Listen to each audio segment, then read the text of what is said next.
Hello everyone, welcome to Internet Learning. Hope you all are doing well. So today we are going to study chapter number 3 of class 6th history, and the chapter's name is In the Earliest Cities. So if you haven't watched the first two chapters, then please click on the I button. There you will find the playlist. So let's start with today's chapter In the Earliest Cities. So ये दो बच्चे हैं Jaspal and Harpreet. तो इनके घर के पास एक old building होती है जिसे ये लोग हॉन्टेड हाउस कहते हैं, जिसे ये लोग कहते हैं कि ये भूतिया घर है. तो एक दिन ये लोग अपने घर के बाहर क्रिकेट खेल रहे होते हैं और तभी देखते हैं कि कुछ लोग जो उनका हॉन्टेड हाउस है या फिर जो वो ओल्ड बिल्डिंग है उनके घर के पास में, उसको देख रहे हैं और उसको बहुत ज़्यादा एडमायर कर रहे हैं, उसकी तारीफ कर रहे हैं. तो एक आदमी कहता है उनमें से कि लुक एट द आर्किटेक्चर, कि देखो आर्किटेक्चर कितना अच्छे से बना हुआ है, इसके आर्किटेक्चर को तो देखो. तो दूसरी वुमेन कहती है, have you seen the fine wood carving, क्या तुमने देखा कि कितने अच्छे से यहाँ पे इसमें वुड कार्विंग की गई है, कि लकड़ी पर नक्काशी की गई है. वुड कार्विंग मतलब कि जैसे हम लकड़ी पर उसमें डिफरेंट डिज़ाइन बना देते हैं ना, डिफरेंट डिफरेंट टूल्स को यूज़ करके, तो कि लकड़ी के अंदर ही डिज़ाइंस बना देना. फिर वो लोग कहते हैं कि हमें मिनिस्टर को लेटर लिखना चाहिए ताकि वो इस बिल्डिंग को प्रिजर्व करके रखवा सके. ठीक है, so that she makes arrangements to repair and preserve this beautiful house, कि वो इस बिल्डिंग को प्रिजर्व करने के लिए और उसको रिपेयर करने के लिए कुछ अरेंजमेंट कर सके. अब ये दोनों सोचने लग गए कि इस पुरानी सी बिल्डिंग में किसी को क्या इंटरेस्ट हो सकता है. तो आज इस चैप्टर में हम यही जानेंगे कि ये पुरानी बिल्डिंग्स हमें क्या क्या चीज़ें बताती हैं. The story of Harappa. So ये जो ओल्ड बिल्डिंग्स होती हैं इनमें बहुत सारी कहानियाँ छुपी होती हैं. इनके पास बहुत सारी ऐसी स्टोरीज होती हैं जो हम बता सकती हैं. मतलब कि हम इन बिल्डिंग्स को स्टडी कर सकते हैं, इन बिल्डिंग्स को जांच पड़ताल कर सकते हैं और बहुत सारी चीज़ें इनके बारे में हम जान सकते हैं कि जिस टाइम पर इन बिल्डिंग्स को बनाया गया था तो उस टाइम के लोगों के बारे में हमें पता चल सकता है. तो इस तरह ये जो बिल्डिंग्स हैं वो बहुत सारी स्टोरीज अपने अंदर छुपाए रखती हैं. सो आज से लगभग 150 साल पहले जब पंजाब में फर्स्ट टाइम रेलवे लाइंस बिछाई जा रही थी, तब इंजीनियर्स को एक साइट मिली, हरप्पन साइट, जो कि आज पाकिस्तान में है. तो जब उन लोगों को ये साइट मिली तो उन लोगों ने सोचा कि ये तो ईंटों का ढेर है बस, और बहुत ही हाई क्वालिटी की हमें ब्रिक्स मिल रही है फ्री की, तो चलो इनको यूज़ करते हैं. तो उन लोगों ने क्या किया, थाउजेंड्स ऑफ ब्रिक्स को ले जाया गया. वहाँ की जो बिल्डिंग्स वगैरह थी, जो हरप्पा साइट की बिल्डिंग्स थी, उनको तोड़ दिया और उनकी जो ईंटें थी उनको अपने रेलवे लाइन्स में बिछा दिया. और इसकी वजह से बहुत सारी बिल्डिंग्स जो थी वो पूरी तरीके से डिस्ट्रॉय हो गई.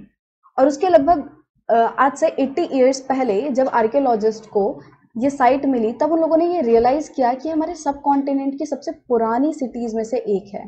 और क्योंकि सबसे पहले ये वाली सिटी डिस्कवर हुई थी, तो इसके आसपास की जितनी भी जो साइट्स थी जिनमें सिमिलर काइंड ऑफ बिल्डिंग्स वगैरह मिली थी, उन लोगों ने उन बिल्डिंग्स को जो इसके आसपास मिली उन्हें हरप्पन के नाम से वो लोग इसको रेफर करने लग गए. मतलब जो साइट थी वो हरप्पा थी और बाकी जो उसके आसपास की वाली साइट्स थी उनको ये हरप्पन कहने लग गए आर्कियोलॉजिस्ट. और ये जो सिटीज़ थी ये आज से लगभग 4700 ईयर्स पहले बनाई गई हैं. सो यू कैन इमेजिन ये कितनी पुरानी है और आज भी कितनी अच्छी हालत में है. What was special about these cities, कि इन सिटीज़ के बारे में इतना क्या स्पेशल था, हम क्यों इन्हें इतना पढ़ रहे हैं और क्यों जो लोग इन बिल्डिंग्स को देखते हैं वो इनको प्रिजर्व करने की बात करते हैं. सो आर्कियोलॉजिस्ट ने देखा जो बहुत सारी ये सिटीज़ थी वो 2 पार्ट्स में डिवाइडेड थी, वेस्ट वन और ईस्ट वन. तो जो वेस्ट वाला था वो थोड़ी ऊंचाई पर था, जो वेस्ट वाला पार्ट था वो थोड़ी ऊंचाई पर था, और जो ईस्ट वाला था वो नीचे था और बहुत बड़ा था, और वेस्ट वाला थोड़ी ऊंचाई पर था बट छोटा था. तो जो ये वेस्ट वाला पार्ट है इसे आर्कियोलॉजिस्ट ने सिटाडेल नाम दिया, वो लोग इसे सिटाडेल कहते हैं. और जो ईस्ट वाला पार्ट है जो थोड़ा नीचे है और बहुत बड़ा है, उसको इन लोगों ने क्या नाम दिया, लोअर टाउन. अब ये जो सिटाडेल एंड लोअर टाउन है, इनके चारों तरफ जो है बेक्ड ब्रिक्स की बिल्डिंग दीवार बनी हुई थी, वॉल्स बनी हुई थी. मतलब इनको चारों तरफ से वॉल्स से सराउंड किया गया था. और ये जो ब्रिक्स थी, वेल बेक्ड ब्रिक्स थी, ये इतने अच्छे से बेक्ड की गई थी कि आज 1000 ईयर्स के बाद भी ये काफ़ी अच्छी कंडीशंस में है. और ये जो ब्रिक्स थी इनको इंटरलॉकिंग पैटर्न्स में बिछाया गया था. इंटरलॉकिंग पैटर्न मतलब कि जैसे ये एक ईंट हो गई, फिर ये एक ईंट हो गई, और उसके बाद यहाँ इन दोनों के बीच में इनको इंटरलॉक कर दिया ताकि जो वॉल है वो और स्ट्रॉन्ग बने. तो कुछ इस तरह इंटरलॉकिंग पैटर्न्स में वॉल्स को बनाया जाता था. कुछ सिटीज़ में आर्कियोलॉजिस्ट ने देखा कि सिटाडेल में बहुत ही स्पेशल बिल्डिंग्स कंस्ट्रक्ट की हुई थी. जैसे कि मोहनजोदारो की बात करें तो आर्कियोलॉजिस्ट को एक बहुत ही स्पेशल टैंक मिला कि जिसको आर्कियोलॉजिस्ट ने क्या नाम दिया, great bath, right, great bath. अबे जो ग्रेट बाथ था ये ईंटों का बना हुआ था, ये ब्रिक्स का बना हुआ था और उस पर प्लास्टर की कोटिंग हो रखी थी, और उसके बाद भी प्लास्टर की कोटिंग के बाद भी उसमें नेचुरल तार की कोटिंग हुई हुई थी ताकि उसे वाटर टाइट बनाया जा सके, मतलब ताकि उसमें से पानी जो है वो लीक ना करे। ये जो ग्रेट बाथ था इसमें दो तरफ से तो सीढ़ियां थी उसमें उतरने के लिए, और उसके चारों तरफ जो है बहुत सारे रूम्स थे। अब हो सकता है इस ग्रेट बाथ में जो पानी है वो वेल से लाया जाता हो और बाद में उसको ड्रेन करने के लिए निकाल दिया जाता हो, मतलब यूज के बाद उसको ड्रेन कर दिया जाता हो। और हो सकता है कि स्पेशल ओकेशंस पर जो स्पेशल पर्सन्स होते थे, जो इंपॉर्टेंट पर्सन्स होते थे, वो इसमें नहाते हों। जैसे कि ये है पिक्चर ग्रेट बाथ की, इसके देखो दोनों तरफ ये हैं सीढ़ियां हैं और इसके चारों तरफ रूम्स हैं, तो ये ग्रेट बाथ है। कुछ सिटीज जैसे कि Kalibangan and Lothal, here is Kalibangan and here is Lothal, तो यहाँ पे फायर ऑल्टर्स मिले। फायर ऑल्टर्स मतलब कि जैसे कि हम कह सकते हैं अग्निकुंड, जहाँ पे जो लोग हैं वो सेक्रीफाइसेस परफॉर्म करते हों, वहाँ पे आहुतियाँ देते हों। और कुछ सिटीज जैसे कि मोहनजोदारो, हड़प्पा एंड लोथल, इनमें स्टोर हाउसेस भी मिले। स्टोर हाउसेस जैसे कि आज भी होते हैं ना, हम गोडाउन्स वगैरह में अपनी चीज़ें, अपने अनाज वगैरह या जो भी हमारा प्रोड्यूस होता है उसको स्टोर करके रखते हैं, तो इसी तरह इन सिटीज़ में बहुत सारे स्टोर हाउसेस मिले। तो हो सकता है कि उस टाइम पे लोग जो भी प्रोड्यूस करते हो, क्या पता कुछ ग्रेन वगैरह वगैरह जो भी वो फसल होती हो उनको वो स्टोर करके रखते हो। सो इन द मैप यहाँ पे मोहनजोदारो है और यहाँ पे हड़प्पा है। हाउसेस, ड्रेन्स एंड स्ट्रीट्स, मतलब ये जो हड़प्पन साइट्स थी वहाँ पर किस तरह के हाउसेस थे, किस तरह का उनका ड्रेनेज सिस्टम था, कि मतलब जो नालियाँ वगैरह थी वो उन्होंने किस तरह बनाई हुई थी, और स्ट्रीट्स कि वहाँ की गलियाँ किस तरह बनी हुई थी। तो यहाँ पे जो घर बने हुए थे वो या तो 1 या तो 2 स्टोरीज हाई घर थे, और जो उनके रूम्स थे वो एक कोर्ट यार्ड के आसपास बने हुए थे, मतलब बीच में जैसे आंगन और उसके आसपास यहाँ पे चारों तरफ रूम, ये रूम, राइट, कुछ इस तरह उनके रूम्स थे।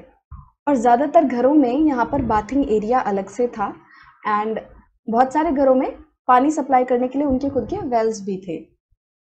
यहाँ पे बहुत सारी जो सिटीज़ थी उनमें कवर्ड ड्रेन्स थे, मतलब जो नालियाँ वगैरह थी वो कवर्ड थी, एक तरह से रोड के अंदर थी। और देखो ये आज से हज़ारों साल पहले की बात हो रही है, 4700 साल पहले की बात हो रही है। और जबकि आज आप आज भी देखोगे ना, बहुत सारे ऐसे गांव हैं और रूरल एरियाज़ हैं जहाँ पर अभी भी ड्रेनेज सिस्टम जो है वो अभी भी अच्छा नहीं है, बट आज से इतने साल पहले भी इनका काफ़ी अच्छा सिस्टम था। और ये जो ड्रेन्स थे ये एकदम स्ट्रेट लाइन्स में लेड थे। अब ये जो ड्रेन्स थे अंदर वो थोड़ी सी स्लाइड थी, उनमें ऐसे ना नीचे हल्की सी स्लाइड थी ताकि जो पानी है वो आराम से फ्लो हो सके। और जो घर के ड्रेन्स वगैरह थे वो नाली वाले ड्रेन्स से कनेक्टेड थे। मान लो ये नाली वाला ड्रेन है और यहाँ पे कोई घर है, तो उसका जो ड्रेन होगा वो नाली वाले से कनेक्टेड था, तो इस तरह जो छोटे छोटे ड्रेन्स थे वो बड़े बन जा रहे थे, राइट। अब क्योंकि ये जो ड्रेन्स थे वो ऊपर से कवर्ड थे, तो उसके लिए क्या किया गया, अब मान लो कभी कभी उनको क्लीन वगैरह करना हुआ, उनको इंस्पेक्शन होल की ज़रूरत पड़ी, तो उन लोगों ने क्या किया, थोड़े थोड़े इंटरवल्स पे ऐसे इंस्पेक्शन होल्स बना दिए ताकि उनकी क्लीनिंग वगैरह आराम से हो सके। अब ये तीनों ही चीज़ें, हाउसेस, ड्रेन्स एंड ये जो स्ट्रीट्स थी, तो ये माना जाता है कि इन तीनों को साथ में ही प्लान किया गया था और साथ में ही इनको बनाया गया था, राइट। ऐसा नहीं था कि कोई चीज़ पहले बना दी कोई चीज़ बाद में, नहीं, इनकी प्लानिंग और जो इनकी बिल्डिंग थी वो इनके साथ में हुई थी। सो ये पिक्चर है मोहनजोदारो के एक स्ट्रीट की पिक्चर जिसमें ड्रेन भी था, तो आप देख सकते हो यहाँ पे कितने अच्छे से एकदम स्ट्रेट स्ट्रेट स्ट्रीट्स हैं और उसके अंदर कितने अच्छे से ये ड्रेन्स वगैरह की कंस्ट्रक्शन की हुई है। एंड ये एक वेल की पिक्चर है उस टाइम के वेल की। ना लाइफ इन द सिटी, मतलब ये जो सिटीज़ थी इनमें वहाँ के लोगों की लाइफ कैसी थी। तो जो हड़प्पन सिटी थी वो बहुत ही बिजी प्लेस था, मतलब वहाँ के जो लोग थे वो बहुत ज़्यादा व्यस्त रहते थे, वो कुछ ना कुछ काम करते रहते थे। अब उस टाइम पे जो रूलर्स थे, तो हो सकता है कि वो रूलर्स ही इन स्पेशल बिल्डिंग्स की कंस्ट्रक्शन वगैरह प्लान करते हो कि कैसे क्या चीज़ कहाँ पर होनी है, तो ये सब की जो प्लानिंग होती होगी उनकी स्पेशल बिल्डिंग्स की, तो वो रूलर्स ही करते हों। अब ये जो रूलर्स थे हो सकता है कि वो लोगों को बहुत दूर दूर वाली जगहों पर भेजते हों, कुछ या तो मेटल वगैरह लाने के लिए, प्रेशियस स्टोन्स लाने के लिए, या फिर कोई भी ऐसी चीज़ जो उन्हें चाहिए हो, तो वो सारी चीज़ों को मंगवाने के लिए लोगों को बहुत दूर दूर भेजते होंगे। और वो लोग क्या करते होंगे, जितनी भी बहुत ज़्यादा वैल्यूएबल चीज़ें होती थी, जैसे कि ऑर्नामेंट्स हो गए, गोल्ड हो गया, सिल्वर हो गया, या फिर बहुत सुंदर सुंदर बीड्स हो गए, मोती वगैरह हो गए, तो उनको वो अपने पास रख लिया करते होंगे, राइट। अब सिटी में स्क्राइब्स भी मिलते थे। स्क्राइब्स कौन होते हैं? स्क्राइब्स वो लोग होते हैं जो लिखना जानते हैं। अब ये स्क्राइब्स सील्स को प्रिपेयर करने में हेल्प करते थे। सील्स मतलब कि जैसे मोहर, मोहर मतलब कि जैसे स्टैंप वगैरह होते हैं ना, कि कोई कागज़ वगैरह हुआ, कोई इंपॉर्टेंट डॉक्यूमेंट हुआ तो उस पर स्टैंप मारते हैं, राइट। तो इस तरह वो सील्स प्रिपेयर करने में हेल्प करते थे। और वो डिफरेंट डिफरेंट मटेरियल्स पे भी लिखते थे, और हो सकता है उनमें से बहुत सारे मटेरियल्स जो हैं आज सर्वाइव नहीं कर पाए, राइट, आज वो नहीं बच पाए आज तक। इन सब के अलावा सिटी में मैन एंड वुमेन भी थे जो कि क्राफ्ट पर्सन्स थे। अब वो अलग अलग तरह की चीज़ें बनाते थे, चाहे तो वो अपने खुद के घर में ही वो सारी चीज़ें बनाते थे या फिर स्पेशल वर्कशॉप में बनाते थे। अब जो लोग दूर दूर वाली जगहों पर जाते थे सामान लाने के लिए, तो जब वहाँ से वो लौटते थे तो अपने साथ रॉ मटेरियल तो लाते ही थे कि जो उनको सामान चाहिए, और उसके साथ साथ वो स्टोरीज भी लाते थे, मतलब कहानियाँ, कि वहाँ पे उन्होंने क्या देखा, उनका सफ़र कैसा रहा, राइट, वहाँ के लोग कैसे थे जहाँ से वो सामान लाए। तो इस तरह की वो सारी स्टोरीज अपने साथ लाते थे। हरप्पन सिटी में बहुत सारे टेराकोटा टॉयज भी मिले हैं, और हो सकता है उस टाइम पे वो जो उस टाइम के बच्चे हों वो इन टॉयज से खेलते हों। अब टेराकोटा क्या होता है? टेराकोटा एक रेडिश ब्राउन क्ले होती है जिसको बेक कर दिया जाता है, और फिर उससे मतलब उससे डिफरेंट डिफरेंट चीज़ें बनाई जाती हैं, जैसे कि टॉयज़ वगैरह हो गए, पॉट्स हो गए, तो इनसे ये चीज़ें बनाई जाती थी। तो ये देखो, ये एक हड़प्पन सील है, और ये वाली जो पिक्चर्स है ये टेराकोटा टॉयज़ के जो मिले हैं आर्कियोलॉजिस्ट को। New crafts in the city.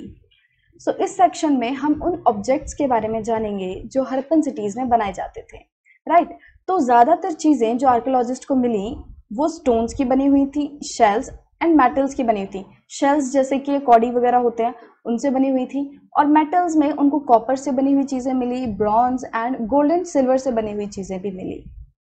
Copper and bronze से वो लोग टूल्स बनाते थे, वो लोग वेपन्स बनाते थे, हथियार बनाते थे, ऑर्नामेंट्स जो हार वगैरह होते हैं सजने के लिए, वो सारी चीज़ें बनाते थे, वेसल्स बनाते थे, वेसल्स मतलब बर्तन बनाते थे, एंड गोल्ड एंड सिल्वर्स को वो वेसल्स एंड ऑर्नामेंट्स बनाने के लिए यूज करते थे, राइट। मतलब कि गोल्ड एंड सिल्वर से वो लोग हथियार या फिर टूल्स नहीं बनाते थे, राइट।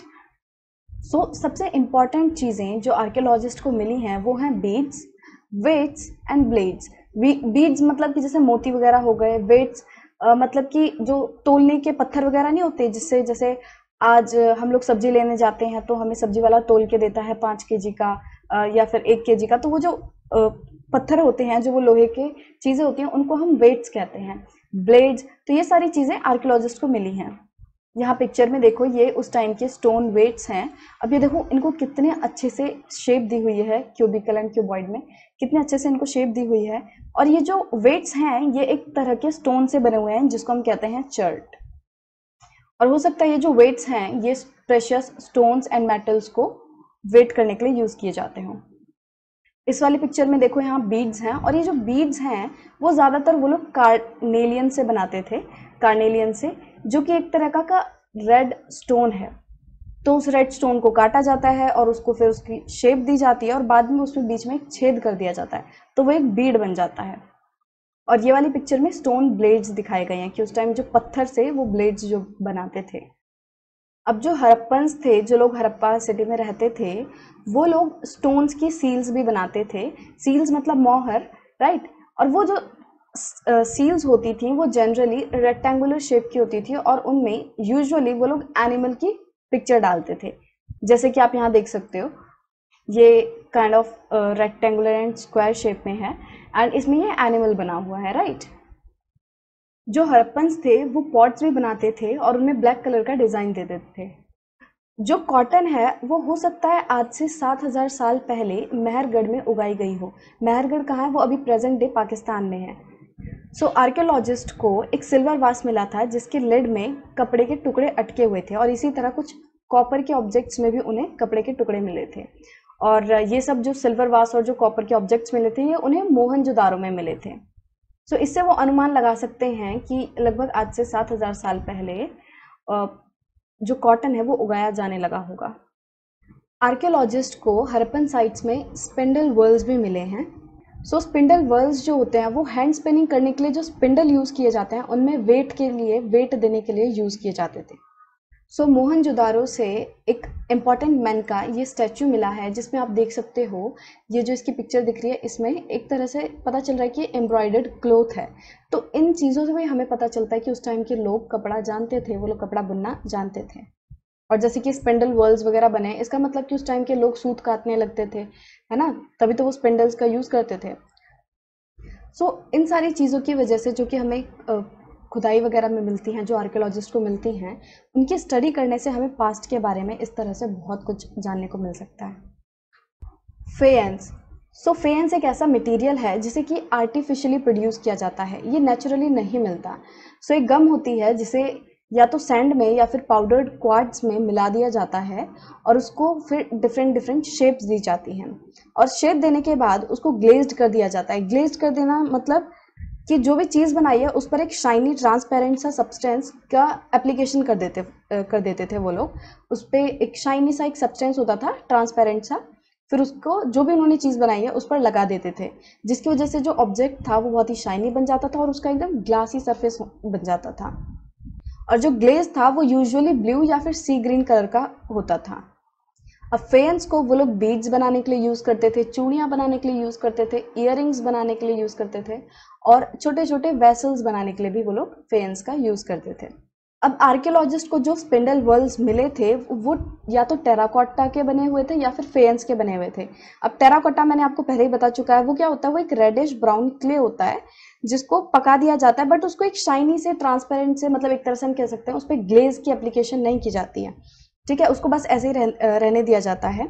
और फेयंस मैंने अभी जस्ट आपको बता दिया पहले ही कि फेयंस क्या होता है। और जो स्पिंडल्स थे वो थ्रेड को स्पिन करने के लिए यूज़ किए जाते थे, वो सूत काटने के लिए यूज़ किए जाते थे।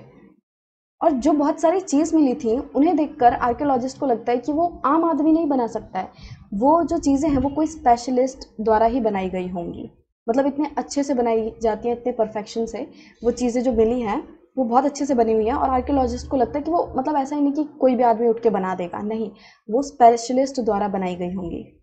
स्पेशलिस्ट कौन होते हैं? स्पेशलिस्ट वो पर्सन होते हैं जो एक पर्टिकुलर काम को बहुत अच्छे से करते हैं, एक तरह से कह सकते हैं वो एक पर्टिकुलर काम बहुत ही स्पेशलाइज्ड वे में कर सकते हैं, ठीक है, उनकी स्पेसिफिकेशन होती है एक तरह के काम में, जैसे कि कटिंग स्टोन हो गया, स्टोन्स को काटना, बीड्स को पॉलिश करना या फिर सील्स को की कार्विंग करना, राइट, कि जो सील्स बनाते थे वो भी स्पेशल लोग बना पाते थे, ऐसा नहीं कि हर कोई बना लेगा, उसके लिए प्रॉपर ट्रेनिंग की ज़रूरत होती होगी।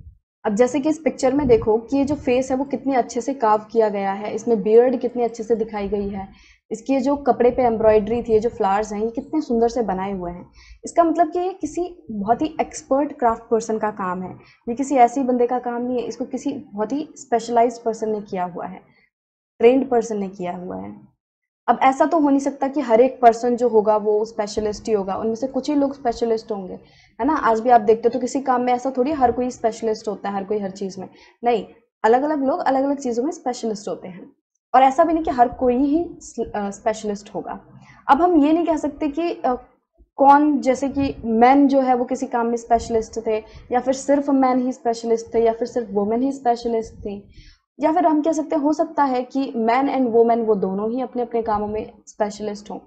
तो इन चीज़ों की पॉसिबिलिटी ही देखी जा सकती है, कुछ कंफर्म नहीं बोला जा। In search of raw material, मतलब कि इस सेक्शन में हम देखेंगे कि जो हरप्पन सिटी में रहने वाले लोग थे वो किस तरह अपने रॉ मटेरियल का अरेंजमेंट करते थे, वो कहाँ कहाँ से रॉ मटेरियल लाते थे, राइट।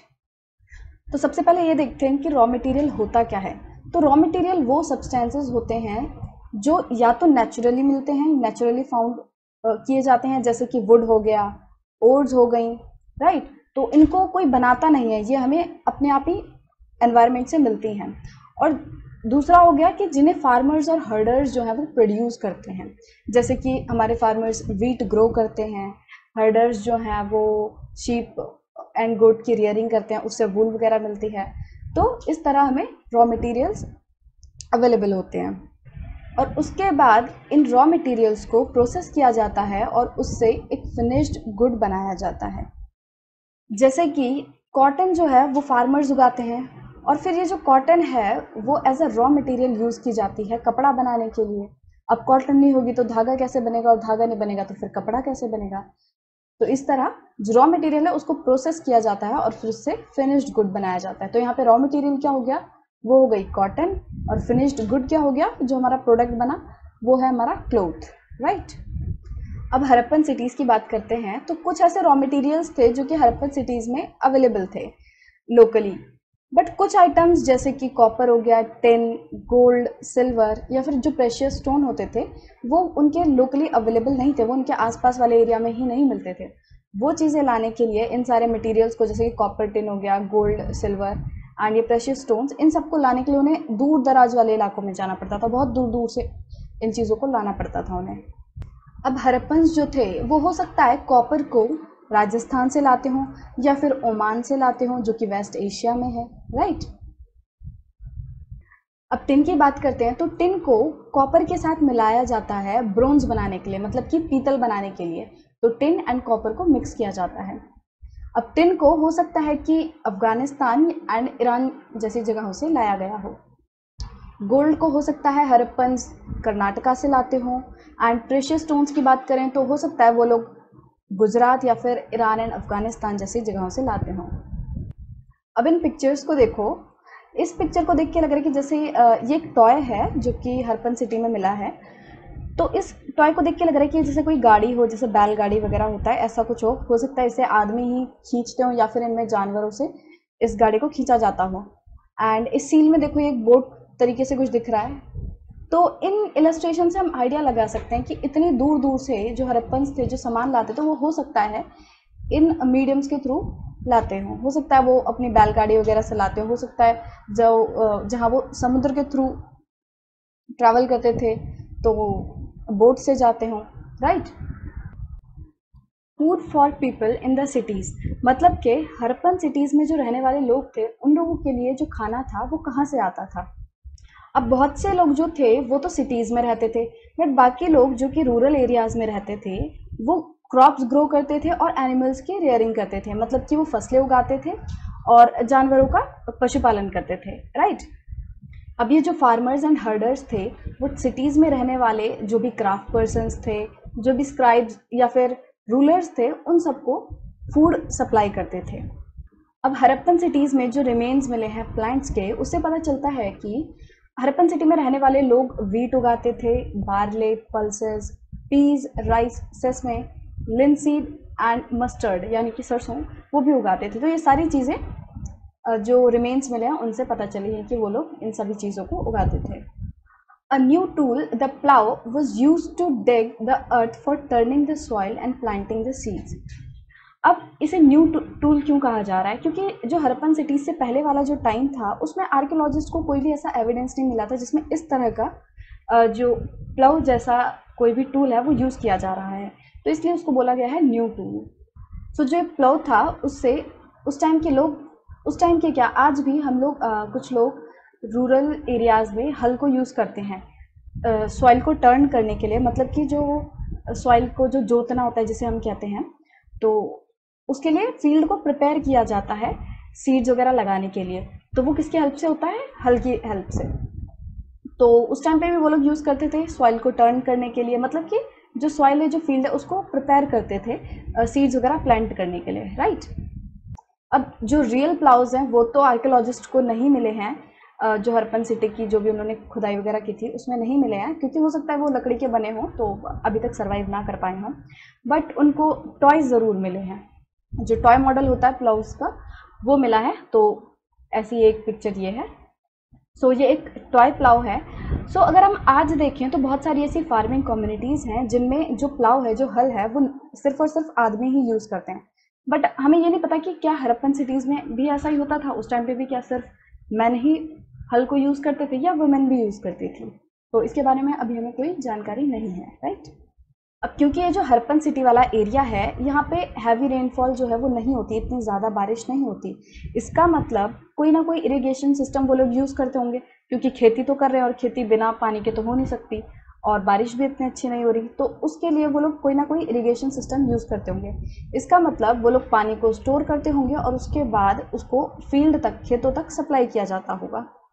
आर्कियोलॉजिस्ट को बहुत सारे एनिमल के भी रिमेन्स मिले हैं, जिससे पता चलता है कि जो हड़प्पन्स थे वो कैटल्स की रियरिंग करते थे, मतलब गाय भैंसों की, शीप, भेड़ों की, बकरियों की और बुफेलो जैसे जानवरों की भी वो लोग रियरिंग करते थे, उनको पालते थे। वैसे तो जो हड़प्पन सिटीज़ थी जहाँ पे जो लोग रहते थे वहाँ पे वाटर और पैस्चर जो है वो इजीली अवेलेबल था। पैस्चर मतलब कि वो घास वाले मैदान, वो ऐसी जगह है जहाँ पे अच्छी खासी घास है और जहाँ पे जानवर जो है उन घासों को खा सकते हैं, तो पैस्चर होता है ऐसी लैंड्स। तो उनके सेटलमेंट्स के आसपास वैसे तो वाटर एंड पैस्चर अवेलेबल था, बट ड्राई सीजन जैसे कि हम समर की बात करें, हो सकता है उन लोगों को बहुत दूर दूर जाना पड़ता हो अपने जो उन्होंने जानवर पाले हुए हैं उनको ग्रेजिंग कराने के लिए। हड़प्पन सिटी में रहने वाले जो लोग थे वो लोग फ्रूट्स भी इकट्ठा करते थे, जैसे कि बेर हो गया, वो लोग मछलियाँ भी पकड़ते थे, वो लोग जानवरों का भी शिकार करते थे जैसे कि एंटेलोप। तो इन सभी तरीक़ों से हमने देखा कि फार्मिंग हो गई, वो लोग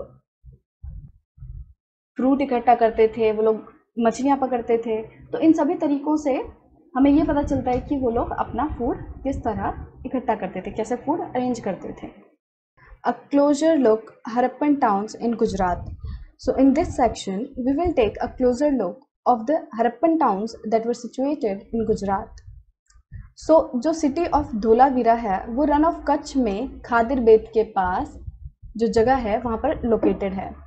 सो जहाँ पर ये जो सिटी है धोलावीरा सिचुएटेड है, वहाँ पर fresh water and fertile soil, मतलब कि जो साफ़ पीने का पानी है, जो साफ़ वाटर है और जो उपजाऊ ज़मीन है वो काफ़ी अच्छी मात्रा में अवेलेबल है। सो मोस्टली जो हड़प्पन सिटीज़ थी वो क्या थी, वो 2 पार्ट्स में डिवाइडेड थी, राइट। बट जो धोलावीरा था वो 2 पार्ट्स में नहीं डिवाइडेड था, वो 3 पार्ट्स में डिवाइडेड था, राइट।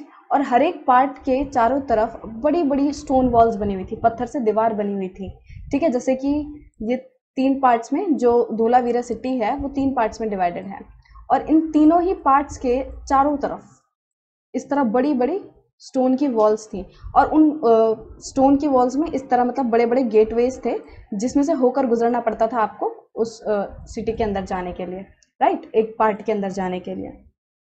सो बड़ी बड़ी वॉल्स थी और उन पार्ट्स में आपको जाने के लिए गेटवेज से होकर गुजरना पड़ता था।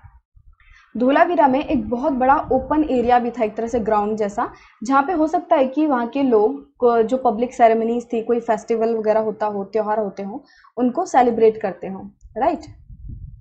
मतलब उस एरिया में जो भी ग्रुप रिलेटेड एक्टिविटीज़ होती होंगी, जो ग्रुप में करके वो लोग करते होंगे, कोई सभा वगैरह जो वहाँ के जो मुखिया वगैरह हेल्ड करते होंगे, तो हो सकता है उस खुले एरिया में वो लोग ऐसा सब कुछ करते हों।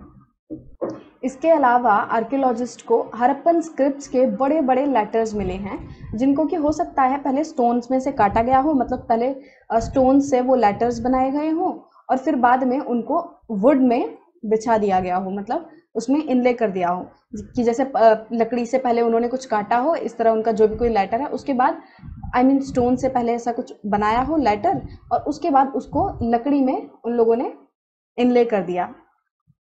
अब ये एक यूनिक सी फाइंडिंग थी कि मतलब उनको यूजुअली क्या हो रहा था, जो हड़प्पन राइटिंग्स थी, जो हड़प्पन स्क्रिप्ट्स थी, वो छोटे छोटे ऑब्जेक्ट्स में मिल रही थी, जैसे कि सील हो गई, जो मोहर होती हैं, उन पे उन लोगों को हड़प्पन स्क्रिप्ट देखने मिल रही थी। इस तरह नहीं मिल रही थी कि बड़े बड़े पत्थरों से काट के उन लोगों ने लकड़ी में लगाया हो।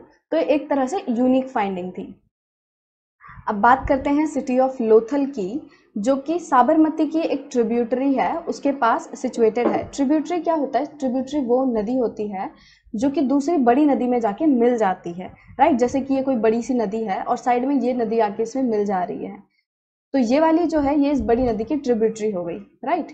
तो जो लोथल सिटी थी वो साबरमती की एक ट्रिब्यूटरी के पास लोकेटेड थी गुजरात में, और ये जो जगह है ये गल्फ ऑफ खंबत के पास है, राइट।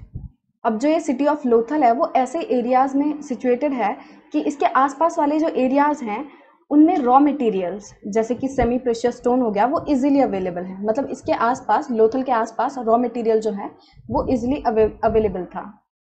लोथल सिटी में डिफरेंट डिफरेंट ऑब्जेक्ट्स बनाए जाते थे स्टोन से, शेल से एंड मेटल से। सो इन चीज़ों की हेल्प से अलग अलग तरह के चीज़ें बनाई जाती थी। तो इसके अलावा आर्कियोलॉजिस्ट को लोथल सिटी में एक स्टोर हाउस भी मिला, और इस स्टोर हाउस में आर्कियोलॉजिस्ट को बहुत सारी सील्स एंड सीलिंग्स भी मिली। सीलिंग्स वो होती हैं कि जैसे क्ले पर सील्स का इंप्रेशन छूट गया हो, कि जैसे नहीं होता, मान लो एक सिक्के को अगर हम क्ले पर दबाएं और उसके बाद उसे निकालें, तो जो सिक्के का जो भी उस पर बना हुआ है उसका छाप क्ले पर आ जाएगा। तो इसी तरह जो भी उनकी सील्स वगैरह होती थी उनके छाप जो हैं वो क्ले पे मिले हैं, तो उन्हें सीलिंग्स कहते हैं। सो ये जो आप पिक्चर देख रहे हो ये लोथल सिटी में एक डॉकयार्ड की है। अब डॉकयार्ड क्या होता है? डॉकयार्ड वो प्लेस होता है जहाँ पे शिप्स वगैरह की रिपेयरिंग होती है, राइट। सो हो सकता है इस डॉकयार्ड में जो बोट्स एंड शिप्स होती थी वो समुद्र से रिवर चैनल के थ्रू इस जगह पर, इस टैंक पर आती हों। और ये भी हो सकता है कि इस जगह पर ये जो गुड्स हैं, जो भी सामान जो बोट्स एंड शिप्स लाती होंगी, वो यहाँ पे आकर लोड या अनलोड करती होंगी, मतलब सामान उतारती होंगी या फिर अपने चढ़ाती होंगी यहाँ से ले जाने के लिए। सो इसके अलावा आर्कियोलॉजिस्ट को एक बिल्डिंग में मिली है जो कि हो सकता है कि बीड्स बनाने के लिए वर्कशॉप हो, मतलब कि वो ऐसी जगह हो जहाँ पर जो बीड्स वगैरह हैं, जो मोती हैं, वो बनाए जाते हों। अब ऐसा क्यों कह रहे हैं कि वो एक वर्कशॉप हो? क्योंकि यहाँ पे ना बहुत सारे छोटे छोटे स्टोन्स के पीसेस मिले हैं। इसके अलावा हाफ मेड बीड्स भी मिले हैं कि जो मतलब अधूरे ही बने हुए थे, जो कंप्लीट नहीं थे। और बीड्स को बनाने के लिए जो टूल्स थे वो भी मिले हैं इस बिल्डिंग में। और इसके अलावा फिनिश्ड बीड्स, मतलब पूरी तरीके से जो प्रॉपर बीड्स होते हैं वो भी मिले हैं। तो इससे आइडिया लगाया जा सकता है कि ये जो बिल्डिंग थी यहाँ पे हो सकता है कि बीड्स बनाए जाते हों, तो ये एक वर्कशॉप हो बीड्स बनाने के लिए। सील्स एंड सीलिंग्स, तो हो सकता है जो भी गुड्स या फिर प्रोडक्ट होते थे जब वो एक प्लेस से दूसरे प्लेस पर भेजे जाते थे, तो उनके जो बैग्स होता है, मतलब जिस भी बैग या पैकेट में उस सामान को रखा गया है, उन पर स्टैंप करने के लिए उन सील्स को यूज किया जाता हो। अब क्या होता था, मान लो कि कोई सामान है, उसको उसके बैग या फिर पैकेट में उसको रख दिया गया है, डाल दिया है और पैकेट को क्लोज कर दिया है।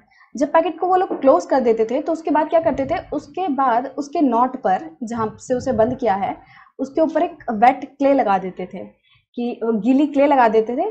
और उसके बाद उस गीली क्ले में सील को प्रेस कर दिया जाता था। सील जैसे स्टैंप करते हैं ना, सील को प्रेस कर दिया जाता था, जिससे क्या होता था कि उस गीली क्ले पर सील का इम्प्रेशन आ जाता था, कि मतलब जो भी सील पर बना हुआ है वो चीज सीधा क्ले में छप जाएगी। तो इसी इम्प्रेशन को, जैसा कि मैंने आपको पहले बताया, जो कि सील का इम्प्रेशन होता है उसे ही कहते हैं सीलिंग्स। तो जब ये सीलिंग जो है वो इंटैक्ट होगी, मतलब एकदम सही सलामत होगी, टूटी फूटी नहीं होगी, ऐसा नहीं होगा कि बीच से क्रैक है या फिर ऐसा हो कि किसी ने इसे को खोल दिया हो। तो अगर वो सीलिंग जो है इंटैक्ट हो, एकदम सही सलामत हो, तो सामने वाला जिसके पास वो सामान भेजा जा रहा है वो ये एश्योर हो जाएगा, वो ये समझ लेगा कि जो गुड है, वो जो सामान आया है वो मेरे पास एकदम सही सलामत आया है, सेफली आया है। इसमें बीच में किसी ने कोई हेर फेर नहीं किया, इसमें से किसी ने भी कुछ निकाला नहीं है या फिर सामान के साथ कोई गड़बड़ नहीं हुई है। तो एक तरह से ये इस एश्योरेंस के लिए था कि इस जगह से जो है वो भेजी गई है सामान, जिस जगह से भेजा जाता था उस जगह की सीलिंग लगा दी जाती थी। और जब जिस जगह पर भेजा जा रहा है, जब वो उसे रिसीव करता था, तो वो ये अश्योर हो जाता था कि हाँ, उसके पास जो भी सामान पहुंचा है वो एकदम सही सलामत पहुंचा है। सो जैसे फोटो में देखो, ये गीली क्ले टाइप है, मतलब वैसे अभी तो सूख गई है। हाँ, तो इस पर ये स्क्वायर में आपको दिख रहा है ना एक तरह से, तो ये सील जो है इस पर प्रेस कर दी गई थी और ये जो इंप्रेशन बन गया उसका, इसको कहेंगे sealing, right. The mystery of the and.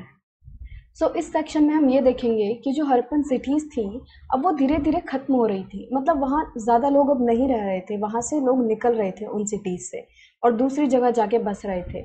अब ये सब क्यों हो रहा था, इसका कारण अभी हमें क्लियर नहीं है, पक्का नहीं पता ये जो सारे चेंजेस आ रहे थे वो क्यों आ रहे थे। तो चलो देखते हैं इस सेक्शन में यही सारी चीज़ें। सो आज से लगभग 3900 साल पहले हड़प्पन सिटीज़ में कुछ चेंज आने लग गए। ज़्यादातर सिटीज़ में अब लोगों ने रहना बंद कर दिया था। राइटिंग्स, सील्स एंड वेट्स, मतलब कि जो स्क्रिप्ट्स वगैरह थी, जो वो मोहरें यूज़ कर रहे थे, वेट्स वगैरह जो वो यूज़ कर रहे थे, अब वो यूज़ नहीं हो रहा था। अब वहाँ पे जो लोग थे वो इन सब चीज़ों का यूज़ नहीं कर रहे थे। और जैसे कि हमने पिछले सेक्शन में पढ़ा कि जो लोग थे वो बहुत दूर दूर से रॉ मटेरियल्स लाते थे, बट अब क्या हो रहा था, अब लोगों ने जो रॉ मटेरियल होता था दूर से लाना भी, वो भी बंद कर दिया था। ठीक है। मोहनजोदारो की बात करें तो आर्कियोलॉजिस्ट ने नोटिस किया, अब इस टाइम पे क्या हो रहा था, लगभग 3900 ईयर्स एगो जो गलियां थी उनमें कचड़ों के ढेर हो रहे थे, मतलब कचड़ों के ढेर बनना स्टार्ट हो गए थे। जो ड्रेनेज सिस्टम था, जो नालियां थी, वो भी टूट रही थी। और जो भी लोग नए घर बना रहे थे वो इतने अच्छे नहीं बना रहे थे, ठीक है, वो इतने इम्प्रेसिव नहीं बना रहे थे, मतलब वो यूं ही थे, कुछ खास नहीं थे। और वो लोग जो घर बना रहे थे वो गलियों के ऊपर बना दे रहे थे, कि मतलब पहले क्या था, पहले तो ऐसा प्रॉपर गलियां थी कि ये गली है और उसके साइड में ही घर बनेगा। बट अब क्या हो जा रहा था कि वो गलियों पे भी, इन स्ट्रीट्स पे भी वो घर बनाना स्टार्ट कर दे रहे थे। Why did all this happen, we are not sure. अब ये सब हो क्यों रहा था, क्यों इतने सारे चेंजेस आ रहे थे, क्यों लोग यहाँ पे रहना बंद कर रहे थे, क्यों लोगों ने ये रॉ मटेरियल लाना बंद कर दिया, उन लोगों ने स्ट्रीट में घर बनाना स्टार्ट कर दिया, और वेट्स वगैरह जो भी सील्स वगैरह थी वो यूज़ करना बंद कर दी। अब ये सारे चेंजेस हो क्यों रहे थे, इसका पक्का रीज़न अभी हमें नहीं पता। बस हम लोग अंदाज़ा लगा सकते हैं कि ये सब क्यों हुआ होगा, मीन्स पॉसिबिलिटीज़ देख सकते हैं। कुछ स्कॉलर्स जो हैं वो कहते हैं कि हो सकता है कि रिवर्स जो है वो ड्राई हो गए हों, वहाँ के जो आसपास के जो भी नदियाँ वगैरह हों वो सूख गई हों, और इस वजह से लोगों ने यहाँ पे रहना बंद कर दिया हो, क्योंकि सबसे मेन जो हमारी जीने के लिए चीज़ है वो क्या है, वो पानी और खाना है। तो अगर पानी ही नहीं रहा, पानी ही सूख गया वहाँ पे, तो लोगों को दूसरी जगह शिफ्ट करना पड़ेगा पानी की तलाश में। तो हो सकता है ये भी एक कारण हो। कुछ लोग कहते हैं कि हो सकता है कि इन एरियाज़ में डिफॉरेस्टेशन हो गया हो, इसलिए वो लोग यहाँ से मूव कर गए हों। अब डिफॉरेस्टेशन क्यों हुआ होगा, हो सकता है कि उन लोगों ने ज़्यादातर जो जंगल थे उनके वो काट दिए हों लकड़ियाँ इकट्ठा करने के लिए, क्योंकि वो लोग हमने देखा कि वो लोग बेक्ड ब्रिक्स से घर बना रहे थे। अब ब्रिक्स को, ईंटों को बेक करने के लिए, पकाने के लिए ईंधन तो चाहिए होगा, फ्यूल तो चाहिए होगा। अब उस टाइम तो ये एलपीजी वगैरह नहीं थे, सिलेंडर नहीं थे, तो वो लोग क्या करते थे, वो लोग ये नेचुरल चीज़ों से ही, लकड़ी हो गई, कोल हो गया, इन सब से ही वो लोग आग जलाते थे। तो हो सकता है ज़्यादातर जो लकड़ियाँ थी, ज़्यादातर जो पेड़ थे, उन लोगों ने एज फ्यूल की तरह यूज़ कर लिया हो ब्रिक्स को बेक करने के लिए, कॉपर की स्मेल्टिंग के लिए, कॉपर ओर्स की। अब स्मेल्टिंग क्या होता है कि जैसे वो प्रोसेस होता है जिससे एक ओर को मेल्ट किया जाता है उसको, और हीट किया जाता है जिससे कि उसमें से जो मेटल है वो निकाला जा सके, तो उसे कहते हैं स्मेल्टिंग। तो हो सकता है जो कॉपर ओर की जो स्मेल्टिंग है उसके लिए बहुत सारी लकड़ियाँ यूज़ कर ली हों। अब हमने ये भी देखा था कि उस टाइम के जो लोग थे वो हर्डर्स भी थे, वो कैटल्स, शीप्स, ये सारी चीज़ें रखते थे अपने पास। तो हो सकता है कि ग्रेजिंग जो है उसकी वजह से भी डिफॉरेस्टेशन हुआ हो, कि बहुत ज़्यादा मात्रा में जो गाय भैंस थी, जो भी कैटल्स थे, वो चर रहे हों घास वगैरह को, और जिसकी वजह से जो फॉरेस्ट कवर है, जो ग्रीन कवर है, वो कम होने लग गया। अब कुछ लोग कहते हैं कि हो सकता है इन एरियाज़ में फ्लड आ गए हो, बाढ़ वगैरह आ गई हो, जिस वजह से लोगों ने यहाँ रहना बंद कर दिया हो। अब हमने ये जितने भी रीजंस देखे, चाहे वो डिफॉरेस्टेशन हो, चाहे वो रिवर्स का सूखना हो या फ्लड हो, तो ये सारे जो रीजंस हैं ये प्रॉपरली एक्सप्लेन नहीं करते कि ये सारी जो सिटीज़ थी उनका एक साथ एंड कैसे हो गया, वहाँ की जो बसी बसाई जो बस्तियाँ थी वो कैसे एकदम से उजड़ गई। क्योंकि फ्लडिंग या फिर रिवर के सूखने की वजह से कुछ ही एरियाज पे इफेक्ट पड़ सकता है ना, सारे एरियाज पे थोड़ी एक साथ। इसलिए ये जो रीजंस हैं कि इन सिटीज़ का जो एंड है अचानक से कैसे हुआ, ये अभी क्लियर नहीं है। अब कुछ लोग ये भी कहते हैं कि हो सकता है कि जो रूलर्स थे उन्होंने अपना कंट्रोल लूज कर दिया हो, अब रूलर्स का कोई कंट्रोल ही ना रहा हो, तो जो भी है लोग अपनी मर्जी से कर रहे थे, जैसा भी कर रहे थे, ठीक है। अब रीजन चाहे कुछ भी हो, हमें ये तो समझ आ रहा था कि इस टाइम पे जो है वो चेंज हुआ बहुत बड़ा, ठीक है। जो चेंजेस थे इस टाइम पे वो एकदम क्लियर हैं कि भाई चेंजेस तो हुए। Sites in Sindh and west Punjab, जो कि अभी पाकिस्तान में है, प्रेजेंट डे पाकिस्तान में है, देवर अबेंडेंड, मतलब वहाँ पे लोगों ने रहना बंद कर दिया, और जो लोग थे वहाँ से निकल कर वो लोग छोटी छोटी और नई सेटलमेंट में रहने लग गए, और हमारे सब कॉन्टिनेंट के वो ईस्ट एंड साउथ वाले एरियाज में जाकर रहने लग गए, छोटी छोटी सेटलमेंट्स में। ये जो सारे चेंजेस आ रहे थे ये हमने देखा वो लगभग आज से 3900 ईयर्स पहले आए थे, और उसके बाद उसके लगभग 1400 ईयर्स लेटर, मतलब लगभग आज से 2500 ईयर्स पहले जो नई सिटीज़ हैं वो इमर्ज होना स्टार्ट हुई, राइट। और इन न्यू सिटीज़ के बारे में हम चैप्टर 5 एंड 8 में पढ़ेंगे, राइट। अब एल्सवेयर की बात करते हैं। जो इजिप्ट है उसका जो मेन एरिया है, जो मोस्टली एरिया है, वो डेजर्ट वाला है, ड्राई डेजर्ट वाला है, मतलब वहाँ पे ज़्यादातर जो है वो रेत ही रेत है। बस कुछ एरियाज़ को छोड़ के, जैसे कि जो नाइल रिवर के आसपास का जो एरिया है वहाँ पे थोड़ी हरियाली है, वहाँ पे इतना रेत नहीं है, बाकी हर जगह जो है वो रेत ही रेत है। लगभग आज से 5000 साल पहले जो भी किंग वहाँ पे रूल करते थे इजिप्ट में, वो अपनी आर्मीज को दूर दराज वाले इलाकों में भेजते थे। क्यों भेजते थे? गोल्ड, सिल्वर, आइवरी, आइवरी मतलब जो ये दांत वगैरह होते हैं ना जानवरों के, जैसे हाथी का दांत हो गया तो वो सब, टिम्बर, लकड़ी हो गई, प्रेशियस स्टोन्स, तो इन सभी चीज़ों को इकट्ठा करने के लिए, लाने के लिए जो उस टाइम के रूलर्स थे वो अपनी आर्मीज को भेजते थे। अब वो लोग जो हैं वो लोग बड़े बड़े टॉम्स भी बनवाते थे जिन्हें कि पिरामिड्स कहा जाता है। अब टॉम्स क्या होते हैं? टॉम्स मतलब कि जैसे कि मान लो कोई आदमी मरा है और उसको ज़मीन में दफना दिया गया है, तो जहाँ पे उसे दफनाया गया है उसके ऊपर कुछ इस तरह के स्ट्रक्चर्स बनवा दिए जाते हैं। मतलब जो मरा है उसके याद के लिए, उसके याद में कुछ ऐसे स्ट्रक्चर्स बना दिए जाते हैं और इसको हम टॉम कहते हैं, मकबरा हिंदी में बोले तो इसको क्या कहते हैं? पिरामिड। सो इन बड़े बड़े टॉम्स को हम पिरामिड कहते हैं, जैसे कि पिक्चर में आप देख रहे हो, राइट। अब जब ये राजा लोग मरते थे तो उनकी बॉडीज को अच्छे से प्रिजर्व करके, मतलब एकदम संभाल के, उनको पिरामिड्स में दफना दिया जाता था, बरी कर दिया जाता था। और ये जो केयरफुली प्रिजर्व्ड जो बॉडीज होती हैं, मतलब जिन्हें कि बहुत अच्छे से प्रिजर्व करके रखा गया जिन डेड बॉडीज को, उनको हम क्या कहते हैं? उन्हें कहते हैं ममीज। अब उन राजा महाराजा की बॉडीज के साथ कुछ ऑब्जेक्ट्स भी दबा दिए जाते थे, बरी कर दिए जाते थे, राइट। जैसे कि फूड हो गया, ड्रिंक हो गए, क्लोथ्स, ऑर्नामेंट्स, यूटेंसिल्स, बर्तन हो गए, यहाँ तक कि म्यूजिकल इंस्ट्रूमेंट भी दबा दिए जाते थे, उनके वेपन्स जो होते थे, एनिमल्स, तो ये सारी चीज़ें उनकी बॉडीज के साथ दफना दी जाती थी। और इन सारी चीज़ों के अलावा कभी कभी क्या होता था कि जो लोग, जो उनके जैसे दास दासियाँ होते थे, जो उनके हेल्पर्स होते थे, एक तरह से जो नौकर वगैरह होते थे, जो उनकी हेल्प करते थे, उनके लिए काम करते थे, कभी कभी उन लोगों को भी उनकी बॉडीज के साथ जो है दफना दिया जाता था, राइट, उनके रूलर्स के बॉडीज के साथ। अब ये जो भी बरियल्स हैं, इतने, इनको सबसे इलाबोरेट बरियल्स माना जाता है वर्ल्ड की हिस्ट्री में, मतलब कि इतने ज़्यादा बड़े पैमाने पर जो बरियल किए जाते हैं। अब क्योंकि ये लोग सारी चीज़ों को जो है दबा देते थे। अब ये लोग क्यों करते थे ऐसा कि बॉडीज़ के साथ उनकी जो भी चीज़ें थी वो क्यों दबा दिया करते थे? तो एक तरह से ये लोग मानते थे कि डेथ के बाद भी एक लाइफ होती है, right, there is a life after death. और जिसके लिए, ताकि उस लाइफ में इनको कोई भी प्रॉब्लम ना हो, तो उस जो नेक्स्ट लाइफ है, जो नेक्स्ट वर्ल्ड है, उसमें वो अच्छे से जिए, तो उसके लिए उन्हें सारी चीज़ें उन्हीं के साथ दे दी जाती थी, दबा दी जाती थी, ताकि उनको जो उनकी नेक्स्ट लाइफ है उसमें कोई प्रॉब्लम ना हो, राइट। तो ऐसा उनका मानना था। So with this we have completed our chapter 3 of class 6th history. Hope you enjoyed this chapter and got to know a lot of things about history and about Harappan cities. If you liked the video, then please give it a thumbs up and don't forget to subscribe the channel, and please press the bell icon so that you don't miss our any new video. So we will meet in next video with a new chapter. Till then, bye bye and take care.